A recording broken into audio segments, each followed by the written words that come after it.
uyu munsi wa none Ezekiel nimba postinze gutyo ese nimba amabandi yamwibasiye yamwemereye kwandika state kandi buriya iyo umuntu atabaza yumva ko agomba gupfa yewe egare kuba yanakwiyahura yanditse ati umugore nsize muzamugarure mu Rwanda njyeweho ndigendeye murakoze ariko nanone abaye nta mabandi yamukozeho byaba ari kwiragurira si byiza amagawe n'umuribu ufite dosiye yanjye kubera ko maze iminsi nkora ibiganiro ibyo ufite byose ubona byandengera muri izi nkuru ndakwinginze sayidira buri kamwe kose ukanyoherereze niyo mpamvu niba ari n'ibyaha ngomba guhanirwa ngomba kubihanirwa ndi mu Rwanda icyo ufite cyose ubona cyandengera nicyo ngomba kwitabaza muri RIB gusa ukimpereze RIB iramuhamagaye none nimero ye iracyari mu mahanga ibintu bya Ezekiel ni ibintu biteye agahinda ni n'ibintu biteye ubwoba ni n'ibintu birimo urujijo uyu mugabo wiyise Papa Charlene ntazi nimba ari we koko urumva kuko ntago ari njye waryamanye na Mama Charlene uyu mugabo ni umwe mu bagabo bakunda gutelefona abantu babonye kuri social media uyu mugabo wita Papa Charlene yego kuko nanjye yigeze ampamagara inde uyu mugabo uyu wita Papa Charlene yego ndabyuka nari ngeze kuba rero Mutesi yaravuze ngo mumufate mumusirisha ibyo biganiro rero nuramuka ufunzwe mwana wa mama sinavuga ngo sinzagusura nzagusura kuko nanjye ejo wansura ariko niwe uzaba wizize uko na Jesus reka mbahereze ikaze bakunzi bacu basuhuze mbifurize kugubwa neza aho muri mwese imande n'imande zitandukanye z'igihugu ndi kumwe aho na Reverend Pasteur Justin umeze gute? Ndashima Imana ameze neza cyane. Umeze neza cyane. Urashima Imana. Rwose ndashima Imana. Urumva wishimye se? Nta kintu kijya kimbuza kwishima kwisi. Nta nagahinda ufite? Agahinda iyo nkennye ndakagira. Aka kanya se? Aka kanya z'agahinda k'ubukene nakagira kandi mbona buri hose. Burya nanone ikibazo kiri rusange ntari. Yego. Ariko hariho n'abayafite da. Justin ndaguhamagaye ngo twiganirire. Ni ikiganiro tujye gukorana mpamvu maje kukubaza ngo nta gahinda ufite. Nagira ngo umenye nimba utababajwe n'inkuru y'umuvandimwe inshuti yawe magara, inshuti yawe ya hafi. Ezekiel wakurikiranka TV aho yapostinze amagambo atandukanye kuri stati ziwe ari gutabaza. Justin nabyo wabonye? Nabibonye ngerageza no kumuhamagara ntiyacamo. Ngerageza no guhamagara umugore we ntiyacamo. Ubwo rero nuvuga ngo kuri uko gutabaza ko ibyabe byose hari ikibazo yagize ubwo. Hari ikibazo yagize. Tugiye kwibaza. Wenda wahera nko ku kantu kambere ukagasoma guhera ku kambere. Uyu Ezekiel uyu munsi 5 za mu gitondo yapostinze kuri statati. Mbere ya byose mbasabye amasengesho Imana izangaragaze ndi muzima amabanda aranyibasiye kandi nshobora gupfa abo twabanye nabo twasenganye tuzahure mu ijuru kandi mukiri mu isi muzarinde ibyo kwizerwa njyeweho mbasezeyeho. Aya magambo uri kuyumva? Ayo magambo ndi kuyumva.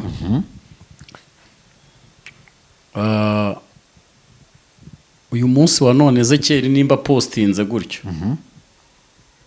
nshobora kwibazamo ibintu bibiri.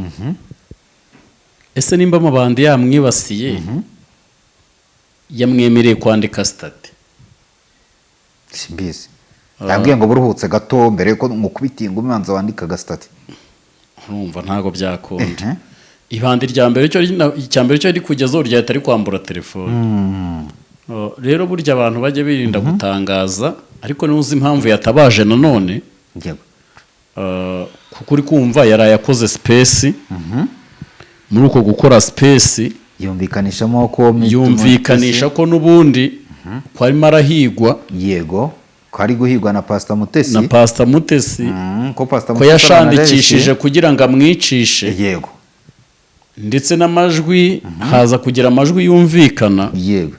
Bishatse kuvuga ngo ubwo amajwi yabo yumvikanye sinzi cyamuteye wenda gutabaza. Yego. ndetse kandi akaba yari bwumve ko wenda ijwi rya sitati ari ryo riri bugere kure, bishatse kuvuga ngo muri uko gutabaza kwiwe ntekereza ko ntabwo twabica amazi nanone, kuko ubwo hari impamvu yari arimo atabaza. Tubwire abantu badukurikiye rero ko twakomeza twese ko ari mu bibazo, kandi buriya iyo umuntu atabaza yumva ko agomba gupfa, egare kuba yanakwiyahura, egare kuba yanahura n'ikindi kibazo gikomeye.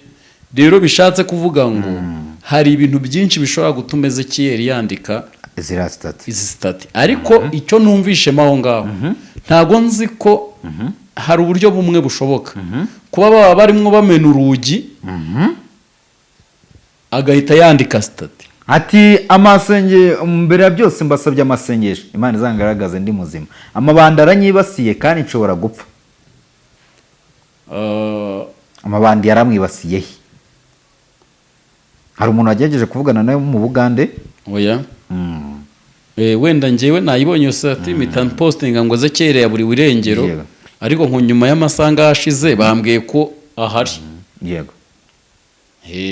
Arongera ati hano nanone indi sitati yakurikiyeho ati Pastor Claude na Sandrine wa Gasaro TV, mbashimira urukundo mwanyeretse, Imana izabamembere.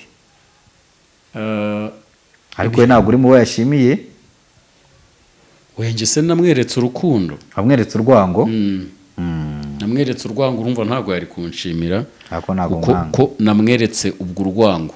Ariko buriya mu mbaga nyamwinshi kuba atanshimiye cyangwa ngo mvugemo ntabwo yabura na kimwe mvuga. Ariko buriya mu mbaga nyamwinshi hari abantu baba barakoze akantu kakakugwa hehe ku mutima, kagatuma bafata nk'intwari ku buzima bwawe, kuko nanjye mfite abo mfata nk'intwari.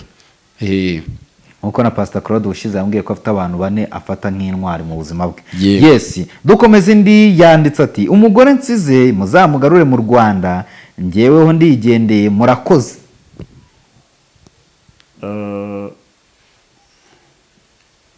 Gusa ntitwara kuvuga ko izi sitati ziteye ubwoba, ariko nanone abaye nta mabandi yamukozeho, ibyo yaba ari kwiragurira si byiza. Abana kuko nk'ubu wenda amakuru ahari nimba bivugwa ko Ribu yamuhamagaje, hari amajwi wenda hari na audio ihariwe avuga ko uyu munsi kandi hari kuwa mbere ko. Yego, hari kuwa mbere. Noneho akabigerekaho kuvuga icyo kintu cy'amabandi n'ibindi. Ese wenda amabandi bahuriye mu nzira, harimo ibintu byinshi cyane. Yego. Ariko uyu munsi wa none tuvugana, ntekereza ko mwandikire ndebe. Sibyo byiza? Ezekiyeli? Akoreka nanjye ngerageza kumuhamagara. Cyaza se mfitemo umuriro.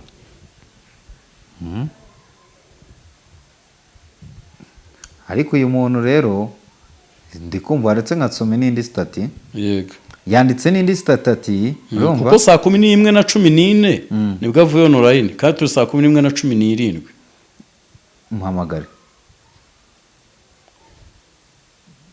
Hari n'indi stati yashyizeho ati kunabariza nibigishoboka, mwihangane nkoresha amahirwe mawe mbasezere mwese, bye bye bye.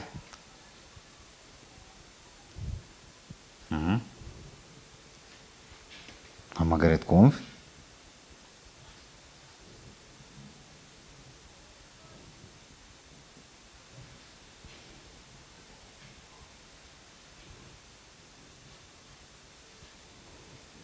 Ntabwo yakwitaba, we kwigora. Uretse gatoya kanumve ko nimero ye kiri hanze y'igihugu, urumva ko nari nigeze nanamuhamagara kambyumve.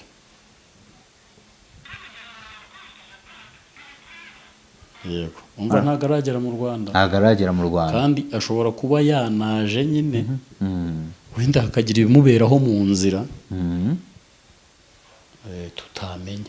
Okay, none tujye kuri ryajwi hari kuvuga ko azaza mu Rwanda ku wa mbere, ariko nyuma y'uko agaragaje ko azaza mu Rwanda ahamagawe, akaba yahise avuga ngo abajura baramuteye na nibwo yari yaragaragaza ibimenyetso ko Pastor Mutesi ngo ashaka kumwica. Si nko gushaka kwerekana ko Pastor Mutesi yamutejeho abandi bajura. Ntago ari cyo navuga. Social media buriya zikurikirwa na benshi. Hari ibintu abantu bakwiye kumenya. Yego. Ubu hari inshuti ya Pastor Claude yamurwanira paka napfuye. Hari inshuti za Pastor Mutesi. Buriya wenda hari abantu badukurikiye batabereye imipira. Ariko hari ikipe itsindwa abafana bagapfa. Warubizi ibyo? Yego ndabizi. Hari n'abiyahura bakamanuka ku mastade kubera ko batsinzwe. Ubu mastade y'iki gihe yubakanywe ubuhanga kuko mbere bajyaga abafana biyahura. Yego. Rero hari inkuru ishobora gusohoka bikarenga ubwonko bw'abakunzi cyase abafana b'umuntu. Ndabyibuka ari igihe cyageze Ndimbati arafungwa. Ugasanga hari umuntu uri kuvuga ngo icyama Ndimbati nkamufungirwa imyaka 2. Wakaba ari hanze kandi ari umufana. Uri kumva rero Ezekiel izi nkuru ziba zabayeho kandi zikabanira no kuri space aho yanaraswa. Yego. N'umukunzi wa Pastor Mutesi. Sinzi nimba ikintu uri kuvuga bacyo. Kubw'uko umuntu yakunze Mutesi n'akamaro Mutesi yagiriye uwo muntu. Mutesi akaba adahagaze muri ibyo bintu. Yego. Uwo muntu akaba yabikora kububasha ahabwa n'ikintu runaka. Yego. Kuko amabandi ntago yajya kukwibasira ngo waruri kuri space. Ahubwo ubwo yaba yatumwe. Twumvisha umugabo avuga ko yariye amafaranga. Ese yaba ari kwishyura yo yariye. Ariko nanone uwo mugabo akaba akazi yahawe ari yagashize mu bikorwa. Ariko nanone se ko hari ijwi rihari avuga ngo ntiwantumye kwica. Iryo jwi naryo rirahari. Reka none twinjire muri kino kintu. Tubanze duhere kuri rya jwi nari nakubwiye rya mbere. Uyu nguyu Ezekiel imihanda mu Rwanda se uko bimeze. Irya kabiri. Yego amagawe n'umuribu ufite dosiye yanjye. Kubera ko maze iminsi nkora ibiganiro abona ko ufite gahunda yo kuba nakwitaba ribu mu gihe yabimpamagaye. Rero turavuganye mwemerera yuko kuwa mbere ngiye gushakisha tike hanyuma ngatega nkajya mu Rwanda. Rero muvandimwe nubundi sinteze kubishyira ku karubanda. Ibyo ufite byose ubona byandengera muri izi nkuru tumaze iminsi dukora, ndakwinginze sayidira buri kamwe kose ukanyoherereze kuko byanga bikunda nshobora kugenda ejo nimugoroba mu gitondo nkaba ndi mu Rwanda nkareba ko nahandoringa ibyo byayo ma video kuko nge nago nifuza kuzajya kuzajya njya mu Rwanda ngo ngende nikandagira ngize gute. Niyo mpamvu niba ari n'ibyaha ngomba guhanirwa ngomba kubihanirwa ndi mu Rwanda. Ariyo mpamvu ntasuzugura amategeko. Rero ndakwinginze icyo ufite cyose ubona cyandengera nicyo ngomba kwitabaza muri RIB gusa ukimereze. Ntabyo neganya gushyira ku karubanda, hanyuma Imana iguhe umugisha nkuko yaguciyemo kugira ngo umbere ikiraro cyo kunkiza ntizirya none. Ndakwinginze rwose RIB irampamagaye kandi simfite gahunda yo kuba nayisuzugura.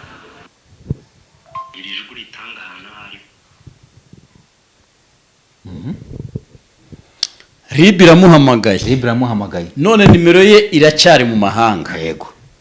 Ariko kuwa mbere ngo ari kuza mu Rwanda. Kandi uyu munsi wa none turi kuwa mbere ariko nubwo atari gusubiza. Yego. Biragaragara ko nyine kuri WhatsApp iyi nimero yari iriho mu kanya. Iyo wagiye iyo RIB guhamagaye nago akenshi ntabwo bakwaka telefone. Telefone ntabwo bahita bayikwa. None se kabe kibarurwa nk'anyamahanga. Oya.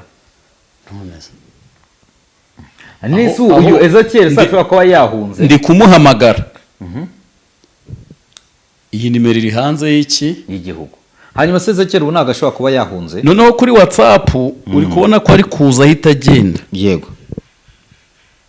Urumva? Katurebe. Nubwo yaragarutseho. Oya hashize aherukaho saa 11:14. Yego. Ndebe ndahita nkumenye byari byo. ndaza kwibaza wenda telefone ye no kutuderanja kugira ngo wenda bitagenda neza cyane kurushaho. urumva uyu Ezekiel nimba yaje gushyira kuri stati ye akandika ati ngo umugore we muzamugarure mu Rwanda ngo ngeweho ndigendeye murakoze, niko yanditse. uyu Ezekiel yari azi ko agiye gupfa. buriya reka nkubwire ko aya magambo nayo gusezera. reka nkubwire ibintu bya Ezekiel ni ibintu biteye agahinda, ni n'ibintu biteye ubwoba, ni n'ibintu birimo urujijo, ariko kandi bifite umucyo bikagira n'umwijima. hari ukugaragaza utabaza ukavuga amabandi, mu kandi kanya bikagaragara ko uri online. ibandi ryakugeraho rikakwambura telefone ntiribaho. kabiri uvuze ko kuwa mbere uzitaba muri RIB baguhamagaye, telefone yawe iracyabarwa nk'iri hanze. urumva? ntekereze ko impamvu akiri hanze y'u Rwanda ni uko telefone irimo ibimenyetso yashoboraga kuza kwifashisha yakwereka umugenzacyaha. ariko nimba uyu munsi wa none atari kuboneka, katwirinde kugira icyo dutangaza, ahubwo turebe ejo turaba dufite ayahe makuru, biraba bihagaze biti. rero nimba yatangarije kuri stati akabona ko ariho agomba no gutabarira, ariko yashoje avuga ko no kugaruka bidakunda. ahangaha rero ati muzamugarukire mu Rwanda ngeweho ndigendeye. wenda umudamu wa Ezekiel nawe ni mukuru, se na nimero yo ufite ntago yanze gucamo iyo nimero, ntago yabura ukwaza mu gihugu. kandi afite abavandimwe, nubwo ababyeyi ngire ngo atabagira, ariko afite abavandimwe banamufasha. ntekereza ko kuba Ezekiel yatabaje muri ubu buryo, katuvuge ngo biraba ibyuya ntibiba amaraso, kuko harimo uburyo bwinshi umuntu yanakwiyahura. kuko nk'uwamuhaye video yamuborotse, ubwabyo ubwo nta kimenyetso rigafite, sibyo? video yavugaga afite ntago zigaragara mu maso, ubwabyo nta kimenyetso agize ute afite. niyo byaba bigaragara mu maso, kandi niyo byaba bigaragara mu maso harimo icyaha cyo gusakaza urukozasoni.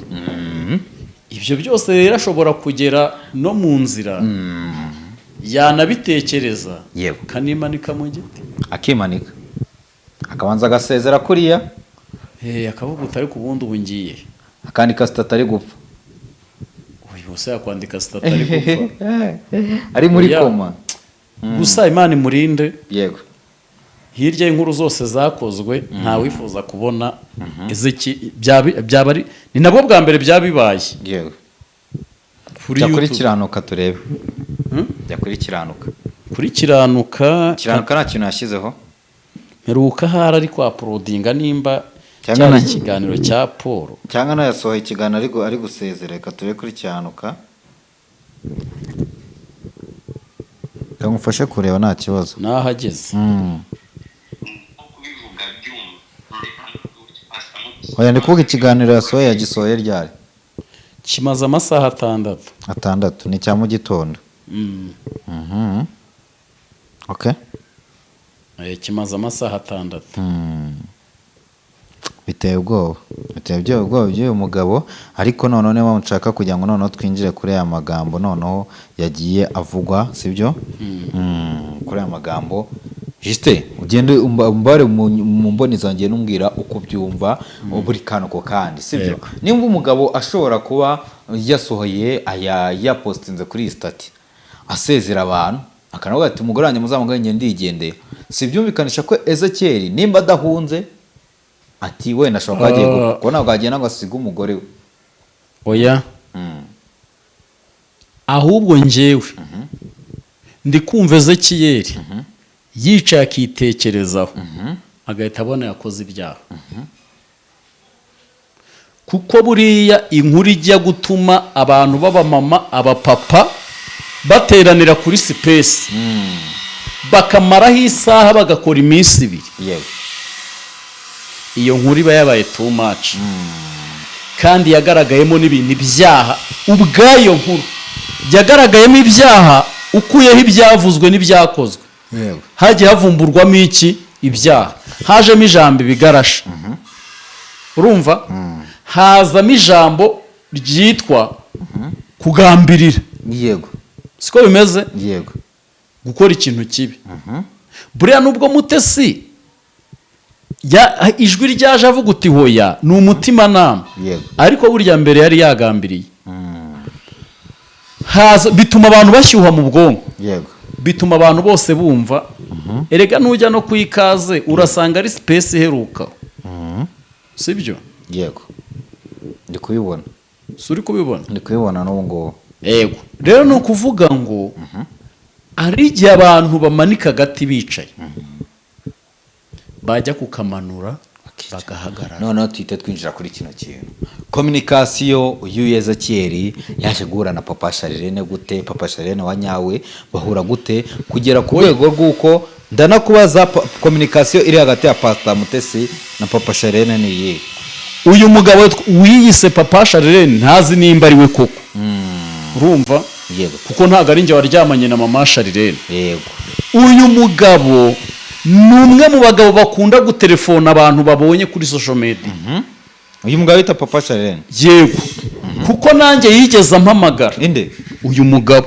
uhe uyu wita papa Sharirene yego ndabyuka nari ngeze za Kiramuruzi nari ndimo njya n'ubundi Kampala ariko naciye nshaka guca Kagitumba yego ndibuze kujya za Mutukura nkazava za Mutukura njya Kampala arampamagara asa nk'umbwira ibintu bya mama Sharirene yego arambwira ngo nge ndi muganga uzambarize mama Sharirene Sharirene n'uwandi ninde wamwambuye ubusugi numva ibyo bintu nibyo kuntesha umutwe ari igihe ngiye mba nibereye muri nuza ibyo bintu kumbwira ibyo bintu ngo uzambarize ubundi uyu doctor avura iki simbizi pe naba nkubeshye umupfumu nimba ari umupfumu ariko numvije kuri space bavuga ngo avura mu mavuriro gutyo bisanzwe yego aravura nyine nta muntu doctor usobanutse ntabwo agiye ajya muri aya matiko ya social urumva yego noneho urumva nanjye kumpamagara ni umuntu ukurikira social media bya bugufi zo mu Rwanda urumva rero kuba yazahamagara Pastor Mutesi si igitangaza kuko abantu benshi bafite nimero yande ya Pastor Mutesi cyane nk'iyo saga zashyushye abantu iyo saga zabayeho abantu ba Uganda Burundi East Africa bakunda gukurikira iyo nkuru yewe n'irwota amasimbi mu maresitora mu mabare nibyo baba bari kugira gute bari kuganira rero kuba yarahamagaye Pastor Mutesi bakaba baganira byongeyeho ongera ngo Pastor Mutesi yicaranye na mama Sharirene mu kiganiro yego ababyibuka yego ndabyibuka kuba yamwandikira rero uti nabonye wicaranye n'umugore wanjye undi wenda akaba yamwaka amakuru bigatangira gutyo ntago warevuga uti bahuye gute Ezekiel ni umwe mu bantu bakunze gukora kuri bene izi nkuru yego kuba yahita amuhamagara rero akamuhaye amakuru none akumva yagiye no mu Bugande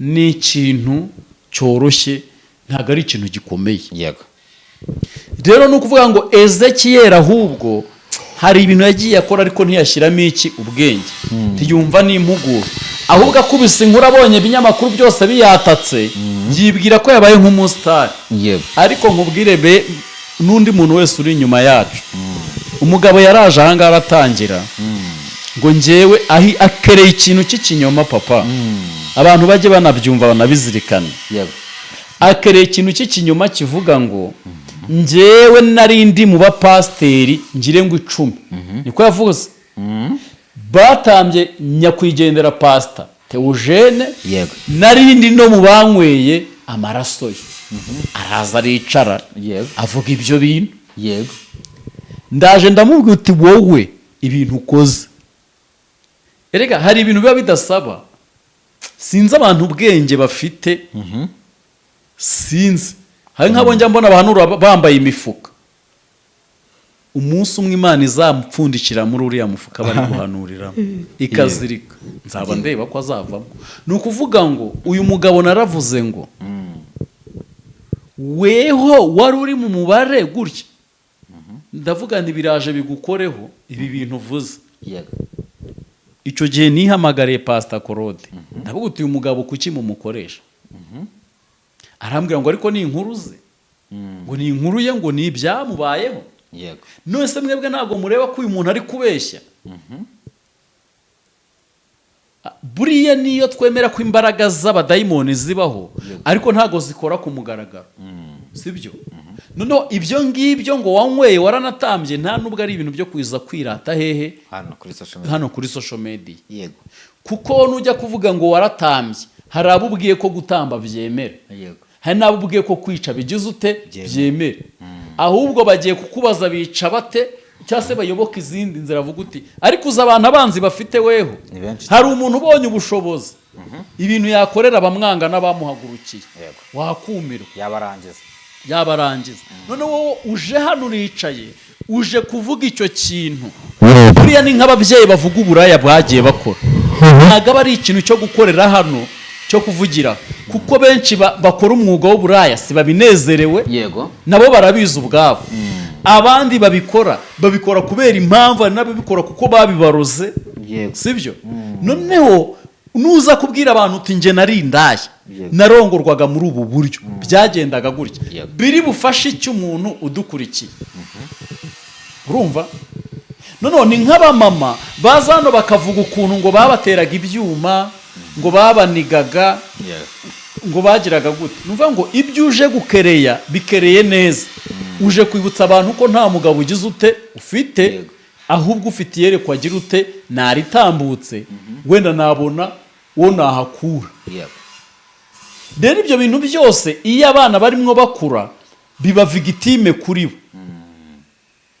Weho uba washaje, n'undi baba barakumenyereye, ariko aho umwana wanjye azanyura bamubwira gutya. Ariko uyu munsi wa none twakora ibintu byiza, sibyo? Rero uyu mugabo nawe ntihagire umuntu uza kwemera ko Sharirene ari uwe, kuko muri mwe mwese nta warongoye mama Sharirene. Mama Sharirene niwe uzi se w'umwana, ariko amajwi ngo yagiye hanze ngo bamukekagamo. Bamukekamo se iki ko umugore ari ubuzi se w'umwana? Urumva? Kandi nanabibutse abantu nk'abo rwose, uretse ko harimo n'abatobye nyine showbiz, ariko kuri social media se bo batangira ikirego cy'umwana w'imwe. Ikirego ujya mu buyobozi. Uyu nguyu uri gutanga ikirego ariko afitanye isano na Pastor Mutesi, afite aho bahuriye? Ntaho bahuriye. Ese ibintu ntabwo mbaga ko ari we watumwe ngo yice uriya? Erega ntabwo ari ukwica. Reka mubwire Slim, uyu munsi wa none mu mutima w'umuntu buriya abantu baratandukanye. Umuntu ashobora kunkoraho inkuru, nkahita mvuga ngo nzahiga umuntu munkocorera, cyo ni kimwe. Umuntu ashobora kunkoraho inkuru nyinshi kandi z'umufiriza nyangiza. Urugero rwa hafi, umuntu witwa Karosi yigeze kutwataka, turavuga ukuntu Ezekiel yaragiye gusambanya umuntu wo muri groupe, aravuga tubona twebwe kuvuga kumucecekesha biratunanira. Uzi ikintu twamucecekesheje? Twese tumutera amastarayika twese, habura imwe agiye kwa Prodinga byanze, aravuga uti noneho mureke tubiganireho. Urumva? Turicara kuri hoteli Teke, turavugura dushaka iki ko nta wari wakwatatse n'ibiki, turabihanduringa abagabo babyinjiramo, za starayika tuzikuramo. Ibyo bintu turiyunga birangira gutya. Ako Karosi muramutinya? Oya, ntago aba ari ugutinya umuntu, ahubwo ari igihe umuntu aba afite amakuru yawe muvande. Ndetse kandi tunemere muri izi social media hari abantu utarusha gusakuza no kuvuga.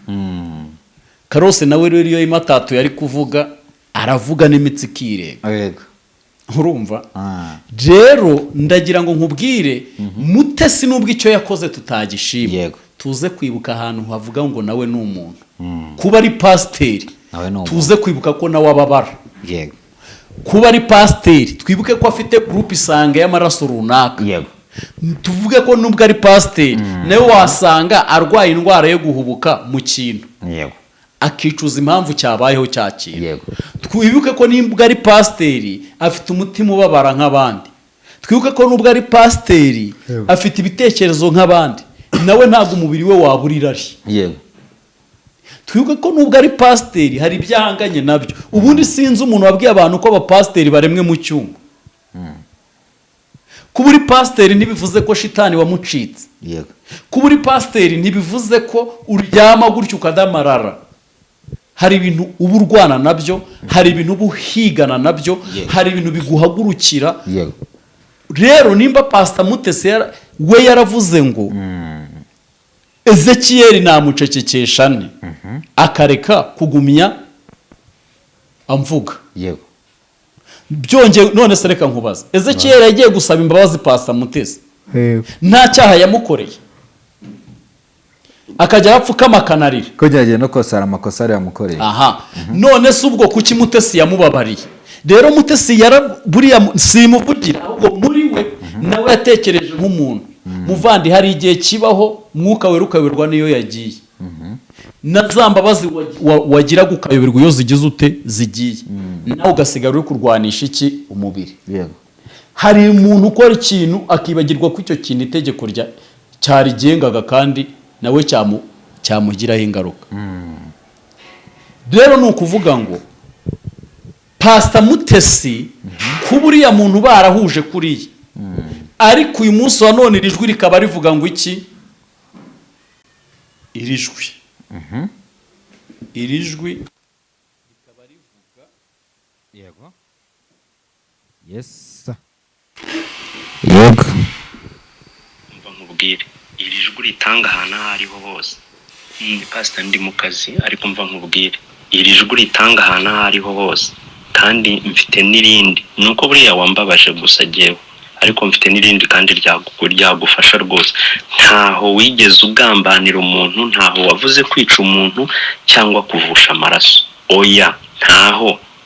Wansabye gushaka uburyo Ezekiyeli yafatwa agasibishwa ibiganiro, agacecekeshwa ku izina Pasiteri Mutesi Maitre Dansiyene. Iri jwi ndariguhaye rizakoraho rizashoboka hose. Nibiba ngombwa nyine bifite gahunda yo kuza mu Rwanda mu kwa 11, bibaye ngombwa igihe icyo ari cyo cyose na RIB cyangwa n'urundi rwego aho rwampamagarira, nashaka uburyo niyeranja nkaza. Humura rero, nta muntu wagambaniye, ntaho wavuze kwica. Oya, ntunirirwe wisobanura byinshi kuko ninjye twavuganye kandi ibyo twavuganye byose ndabifite. aha. Tuvuga aha hantu uretse imagination yego yo kuba twavuga ngo none Ezekiyeli iyo bamwica. Uyu munsi wa none umwana arananirana mu rugo. Mu bihe byashize hari ababyeyi bisabiraga abana ko bajya iwabo. Bisabiraga ubuyobozi ko abana babo bajya hehe, iwabo. Nese bagiye kubica.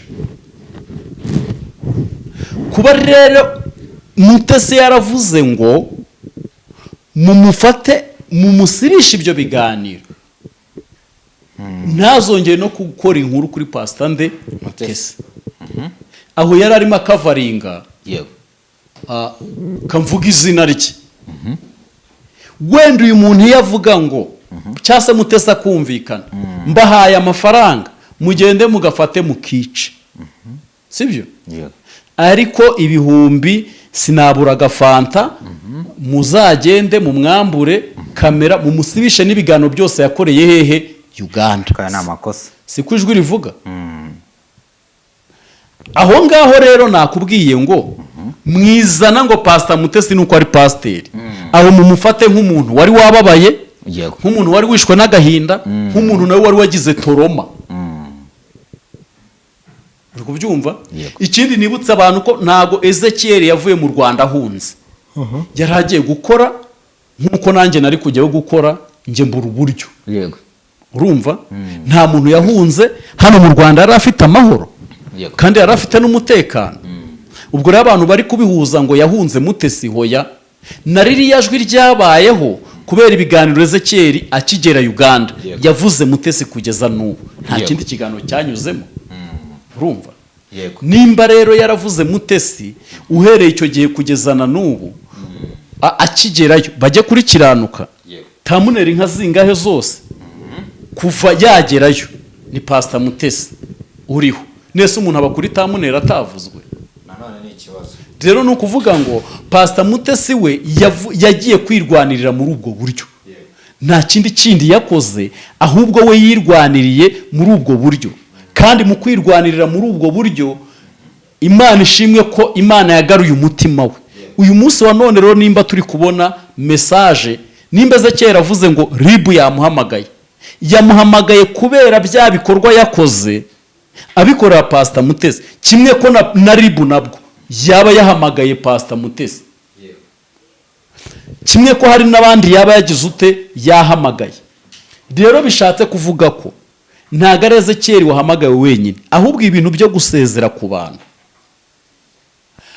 agasezera ku bantu abo bantu yamara kubasezeraho aya masitati yiwe akaba akinariho uyu munsi wa none kandi telefone ye ikaba itari gucamo aho ubwoba bwatwica ariko nanone ntago dukwiriye kugira ubwoba kuko njye ndi kwiyumvishamo ko atapfa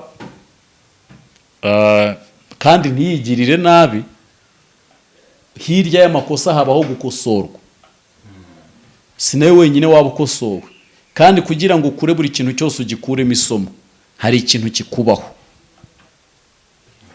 ni ukuvuga ngo kugira ngo ugere kuri level kugira ngo ugere ku rwego ukomera hari ibigukomeretsa urumva rero nimba kugira ngo ugere ku rwego rwo gukomera hari ibintu bigukomeretsa ni ibintu byumvikana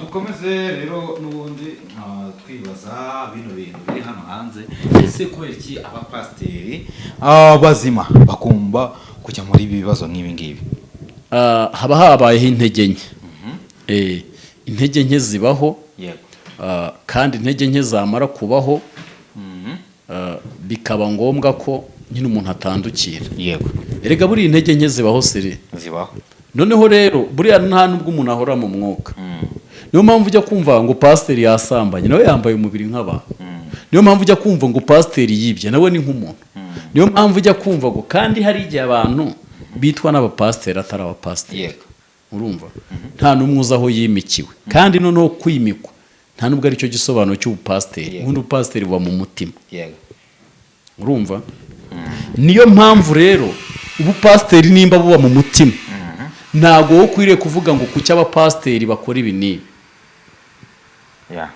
urumva rero ni ukuvuga ngo ariko uri inshuti n'uyu Ezekiyeli hari ijambo wamubwira kuri kamera wenda turi no gusoza ku bigendanye n'uburyo amaze iminsi yitwara njye narabimubwiye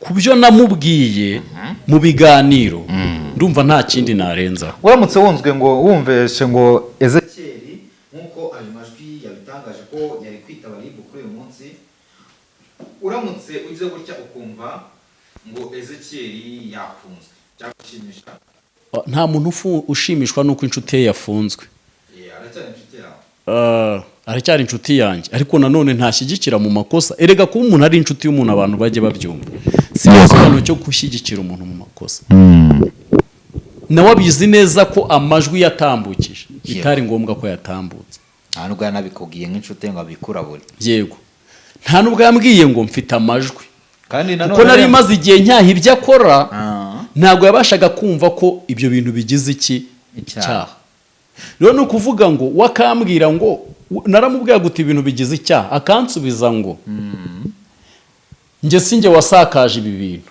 uwabisakaje n'uwabikoze umuntu rero yakubwiye abisakaje n'uwabikoze gute niko yambwiraga uwabisakaje n'uwabikoze ngo bikava muri telefone ye bikajya ahandi ndamubwira ntibi bintu ubifitiye ikimenyetso ambwira ko ibimenyetso bigize ute bihari afunzwe rero yahugurwa nk'uko abandi bahuguwe barimo bahugurwa. yavuze ko mu majwi avugaga ko we agomba kuza mu Rwanda we ngo aho kugira ngo azajya aza mu Rwanda yifite. Nabwo abikoze RIB iguhamagaye uri hanze y'igihugu ukayitaba, nabwo waba uri inyangamugayo. Yaba ari n'igikorwa cyo kumushimira ko yaba adashaka kwigomeka. Yego. Noneho rero RIB iguhamagaye ukanyerera ukabura hari ibintu waba uri kwishinja. Yego. Igihe runaka hari abantu waba utabye mu nama, kuko nibahamagara Korode bakavuga uti ibintu wabitangaje nkande, ntago azavuga ngo nabikuye kwa Ezekiyeli. Azahanwa nkawe ku giti cye kuko yarasakaje anereka abantu bamukurikirana. Yego, benshi cyane. Ni ukuvuga ngo rero kankoresha iri jambo, reka twere gusinda amahoro igihugu cyaduhaye, ngo tuyakoreshe ibidakorwa, dukoramo ibintu by'ubugoryi bidafitiye. Uyu munsi wa none ntekereza ko leta y'u Rwanda cyangwa se abayobozi b'igihugu cyacu barajwe inshinga n'ibikorwa runaka byo kuba urubyiruko rwabona akazi, rwo kuba buri muntu wese muri ya vision dufite yaba ari ahageze, byo kuba umutekano ukomeza usugira usagambe mu bantu. Barangajwe n'inshinga umuturage ku isonga. Rero muri uwo muturage n'uwo muntu uri kumva ibintu bipaparaza, n'uwo muntu urimo urumva ya majwi, umugore ataka, uzi ari ya majwi buriya ariko ingo yashenye ni nyinshi cyane. Uzi nk'abagore badataka ubu bahuye n'akaga, abagabo bari kubabwira utari kumwumvisha umugore cyangwa ntimwamwumva. Ari umugore udatakwa. Uzi aho biza mu kiganiro cy'umuryango kandi keraho ntarengeye. Uzi nk'umugore uzabona se n'abagore ujye ubona abagura imiti kugira ngo ahantu kandi wumvishe ko byarushye cyane rwose neza, kandi ari kuri video, kandi no reba biriya bintu byo kuri video, ubwo uzi ubwonko bw'urubyiruko byangije biriya bintu. Uzi noneho buriya abamama bavuze utese burya, kuko benshi bari bazi ko ari Mutesi. Buriya uzi abamama bavuze utese burya kuko Mutesi nuko ateye. Uzi imbere ahangaha bicoga abantu bari kuzajya bamuhamagara akavuga uti waturangiye hagati wakoresheje. Bango rero ibyo bintu byose ni ingaruka za ya majwi na kwa kuntu kwanga guhugurika. Ariko nta kwifuriza Ezekiyeli ko yafungwa kuko Mutesi afite undi mutima. Kuba yagera kuri RIB akamusaba imbabazi bakwiyunga. Ntago yakorewe, ntago Ezekiyeli yakoreye amakosa Mutesi kurusha Korode, kandi barababariranye. Uyu munsi rero nanone Ezekiyeli nawe ahageze akavuga uti Mutesi ndakwinginze mbabarira, narashutswe muri ubu buryo, niwe nyohereje ibi bintu yaramborotse, nta naho nakura iki aya mavideo cyangwa ngo nimero ngiyi, ariko yaramborotse. Ndakwinginze mbabarira mu butamenya, dore na video nazisibye zose. Ko buriya habaho ubuzima, kuba ugihumeka ubundi aba ari cyo gishoro. Yego, Mutesi yamubabarira kandi ibintu bikagenda neza. Ariko urumva ko iterabwoba uyu mugabo witwa Papa Sharene uzi iterabwoba yari afite kuri Space, ariko wumvisha irijwi abantu bajye bari kubugambanyi papa, abantu bajye bari kubugome n'imitima y'ubunyamaswa. Kandi wumvishe ko yihenuye kuri uzi kuri Space ibintu yavugaga ngo Mutesi ngo agomba kuza agasaba imbabazi, nadasaba imbabazi tuzazana n'ibindi.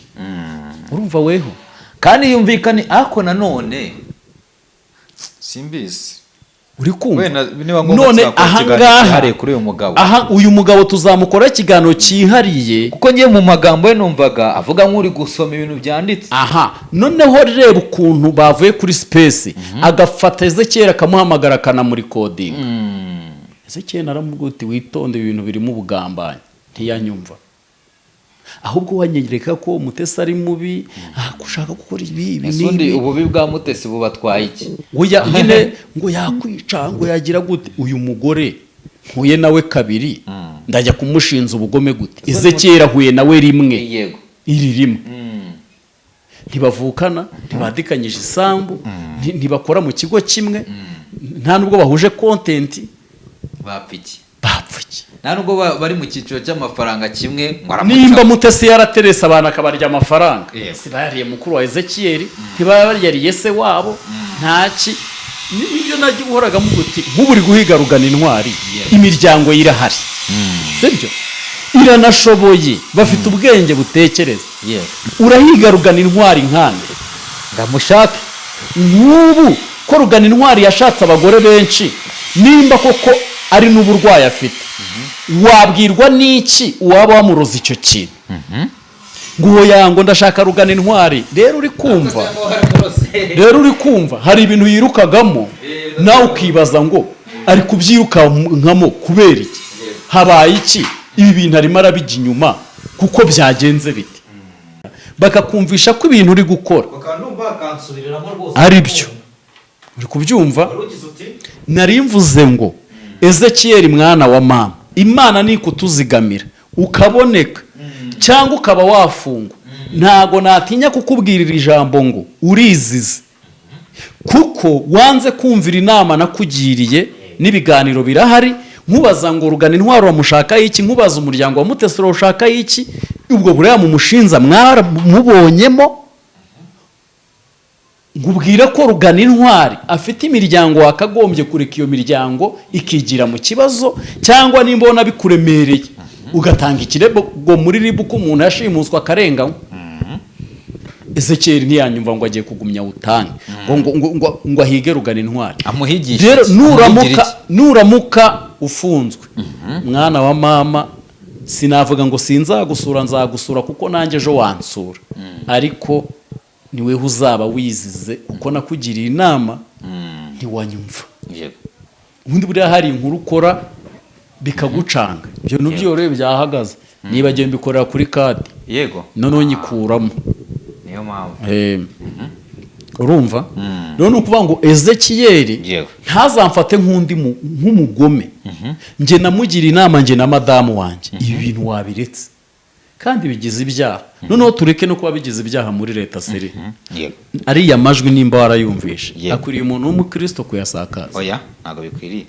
Hano umupagani ntabwo bikwiriye. Umupagani we se biramukwiriye, kuko ntacyo ari bwungure muri sosiyete. Umuntu muzima ntabwo bikwiriye. Ubundi baca umugani mu Kinyarwanda ngo iyo uri gutuka umugore wawe washatse, uba uri gutuka nyoko wakubyaye. Yego, niko baca umugani mu Kinyarwanda. Iyo uri gutuka umugore wawe washatse ukamukubita, ukamuhohotera, uba uri guhohotera nyoko wakubyaye. Biriya bintu rero yakoreye Pastor Mutesi, bere guca ku ruhande ngo sibo bavugaga, tamuneri zirabigaragaza, amaspace bahamagayemo Mutesi arabigaragaza. Bibaye byiza bikaramuka wenda atari we bavugaga, nk'uko wenda batigeze babivuga, wenda batigeze banamuvuga, nk'uko wenda uyu nguyu Ezekiyeli avuze, twigeze kumuhamagara turi mu kiganiro, avuga ngo ngiye nasohoye zira video, ndavuga ngo izi video ni iz'abantu babiri n'abakozi b'Imana, n'abadamu babiri bakoze Imana bakomeye. Abantu erega abantu ntagiye imitwe ari miliyoni sirimu. Pastor Claude mu kiganiro we yaravuze ngo aba bagore imipuri yanyu nzayijyana kuri RIB. Ubu nibayimuhamagaza arayibona. Yavuze ati ninyibona. Haraho no yavuze uti ngiyo ni muyire. Aba bumvishije iki amajwi, avuga ko ari umugore wakundaga kujya ku isimbi, ukoze ubukwe vuba. Yewe, akumbite byawe Imana, abantu bajye babyumva. Ariko nuvuga ngo rero abantu twese turareba, ahubwo abantu bajye bamenya nibakora ibintu bigize ibyaha bareke kwihagararaho, basaba imbabazi. Kindi kandi abantu nibagira ubumuntu hano, nibagira si ubumuntu nibwanga, nibagira ubunyarwanda base. Kirazira barayibagiwe abantu.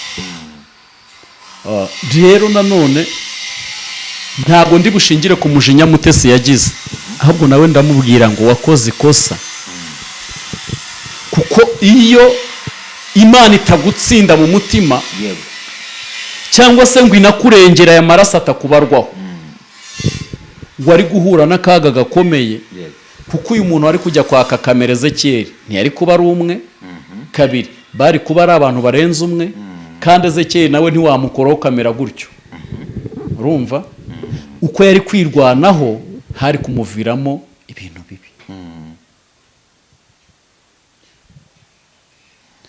Nibutse Pastor Mutesi ko yego izi sitati za Ezekiyeli yego aramutse yabuze koko cyangwa tukumva arapfuye, nizere ko nawe abizi ko niyo yaba ari we yaba utabikoze, nizere ko abizi ko bitamugwa amahoro. Niyo atafungwa ntanakurikiranwe, hari ibintu yazajya ahora yishinja hehe mu mutima, kandi bivuye ku bintu bidashinga. Siri waretse nkanasoza, n'ubu nshaka gusoza, numva nshaka gusoza, numva rangaje ntangiye kujyamo atari nziza. oya ibintu nibyo ibyo ubwiye Pastor Mutesi nibyo birakwiye, kuko uko byagenda kose ingaruka ziriwe kuri Ezekiyeli. Impamvu ndi kukubwira Pastor Mutesi ngo hari abantu bajya bavuga ngo nzakwica, ngo ushobora kubwira umuntu ngo nzakwica agasitara ku ibuye agahita apfa, ngo akaba ari we icyaha kigira ute. Hari n'umuntu uza yiyenza ngo wamutera urushya akaba aragagaye. Rero ibi bintu byose nubwo bisirikiriye gutya, buri muntu wese akuremo isomo. yego Wera n'Uwiteka gusa, naho abandi twese turi abanyabyaha, turabirabura, turi abanyabyaha. Uwera ni Imana, kandi mbwira n'abantu baba bashimishijwe no kumva ariya amavoyisi ngo Mutesi arasebye ararangiye, wibuke ko Mutesi paje yivuyeho, utangire uhangane na paje yawe ikurikira, paje ya Geste ikurikira cyangwa y'uwundi. Urumva rero ni ukuvuga ngo ubuzima bwo mu isi maze kubona ko ari uko bumeze, kugeza buri wese avuyeho ku giti cye. uyu muhungu bita Ezekiyeli cyangwa uyu mupapa yavuze ati ngewe ndasezeye, umugore wanjye nsize muzamunzanire mu Rwanda kuko nyendagiye aka kanya, ejo bundi naramuka yongera akitire ukabona akoze ikiganiro agakora kuri Mutesi. wenda abo bantu bamubabariye bari bamuteye nk'uko oya ngewe ntekereza ko ntago azongera. Imana imutuzigamire gusa, Imana imutuzigamire. Ntekereza ko ntiyisha umuntu, abaye yanafungwa hariho kuba yazavamo, ashobora no gukatirwa ibisubitse, ariko ntekereza ari nge bimpaye isomo, ari nawe kandi yakabikuyemo isomo, ari na mugenzi wanjye abikuremo iki isomo. Pastor Mutesi ntabwo ari buze kumufata nk'umugome. Ezekiyeli naramuka afunzwe azize Pastor Mutesi, buri muntu we bimaje kugaragara ko Pastor Mutesi afitiwe urwango ariko tutazi aho rukomoka. Rero kuba abantu bamwita umugome n'ubu bari kumwita umugome, hanyuma kuko aho akari ku wundi gahandurika, buriya iyo umwita umugome ari we byabayeho, we yakora ibirenze ibyo Mutesi yakoze. Reka twisoreze rero, dusereze ahangaha. Abantu mukore subscribe kuri Nyako TV kugira ngo ibiganiro bya Pastor Juste bitazigera bigucika, cyane ko aba hari time aba hari kabisa. So mukore subscribe dukomeze tugendane 5 kuri 5.